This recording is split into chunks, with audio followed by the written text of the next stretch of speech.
Hello, welcome to the channel. It's interesting, the more research I do onto Irish fitness and the health space, the most recent progress reports I came across from Healthy Ireland are from the HSE. It runs from 2015 to 2020. You can see here there's 31 different pages. A lot of people won't really take the time to go through and delve into all of that. So hopefully I can give you a kind of a snapshot of what I seen as well and what I thought was interesting.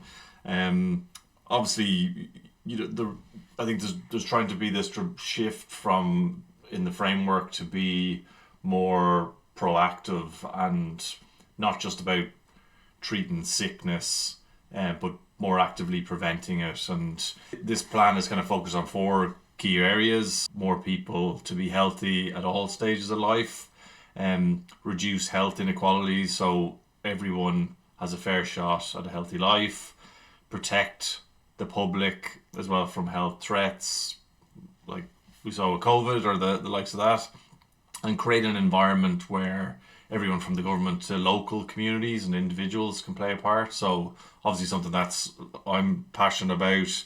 I'm looking at ways that I can work in my local community and contribute, however big or small, but hopefully I can make an impact.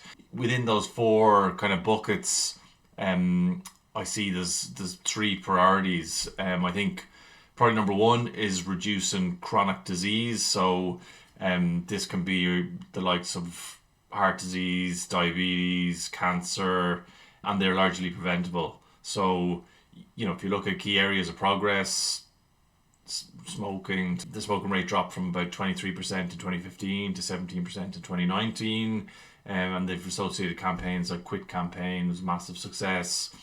63,000 people getting support to stop smoking alcohol. So, there's a lot of focus on raising awareness. Ask about alcohol.ie. I wasn't even aware of this website myself. It'd be very interesting to see the latest stats on this as well. If this is only gone up to 2020, like even in the newspaper recently, a few different news sources talking about the drops in alcohol and drinking in Ireland. Another aspect is that of healthy eating and active living. 60% of adults live with overweight or obesity, which I think is crazy.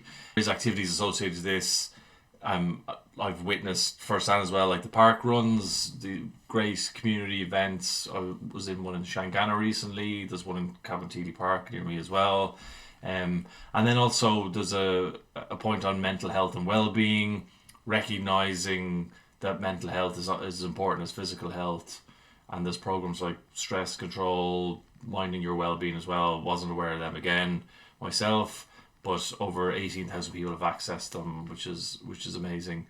That mental health piece plays into the community aspect of things as well, and park run and people meeting up for coffees or socialising after as well. And then the last point on this priority number one was healthy childhood. So there was a site there, MyChild.ie website. Again, wasn't aware of this myself. And it's a one-stop shop for parents. It has over nearly 3.5 million visits in 2020, and it's about giving every child the best start in life as well. So fantastic resource there as well. Priority number two, reforming the health service, so making every contact count. There's constant challenges and issues I hear with the health service. Something that resonates with me is being proactive or putting in preventative measures. So I'm trying not to have to lean on these services as much as possible at the moment anyway. I'm sure as I age, but any means I can to help prevent we're needing to be reactive, like we said, is going to help. Empowering people with chronic conditions to be able to manage or be more supportive in terms of self-management, and there's been living well programs as well. Priority number three, so improving staff health and well-being as well. So I think that's important. The HSE is the largest employer in the state. There's over 126,000 staff, and it's important that they invest in the health and well-being of the staff there as well, so that they can sustain and live healthily and importantly happily, so they stay working with the HSE and helping people be be more healthy. But I think, looking at the big picture, it's not just a job for the HSE to manage all of this. It's really important that local authorities, communities or community groups, schools, universities are focused on initiatives around health, and empowering individuals to be able to take more ownership of their health, and not being reactive. So, it's not just about smoking or alcohol, but also looking after your mental health, but trying to exercise and get involved in community activities that are going to benefit you and your community and your family as well.